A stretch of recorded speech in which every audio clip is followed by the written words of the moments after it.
Hi friends, இன்றைக்கி mutton biryani சமைக்கிறேன். 1 kilo வந்துட்டு ரைஸ்க்கு 3/4 கிலோ மட்டன் எடுத்திருக்கேன்.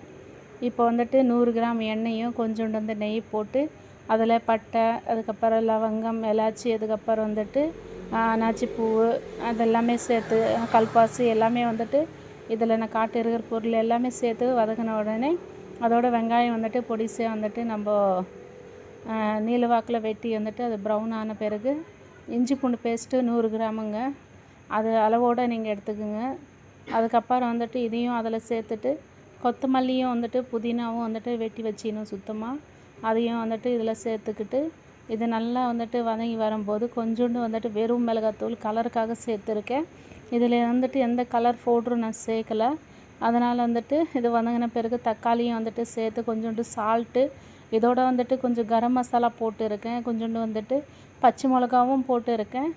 அதோட வந்துட்டு வதங்கின பிறகு தயிரையும் சேர்த்துக்கணும். தயிர் கூட வந்துட்டு 100 கிராம் தயிர் வந்துட்டு இதில் சேர்த்துக்கிட்டு வேக வச்சிருக்கிற கறி வந்துட்டு அது உப்பு மஞ்சள் போட்டு அதுக்கப்புறம் கொஞ்சோண்டு வெறும் மிளகாத்தூள் போட்டு ஒரு 10 விசில் வர வச்சு வேக வச்சிங்கன்னா நான் ஹை ஃப்ளேமில்.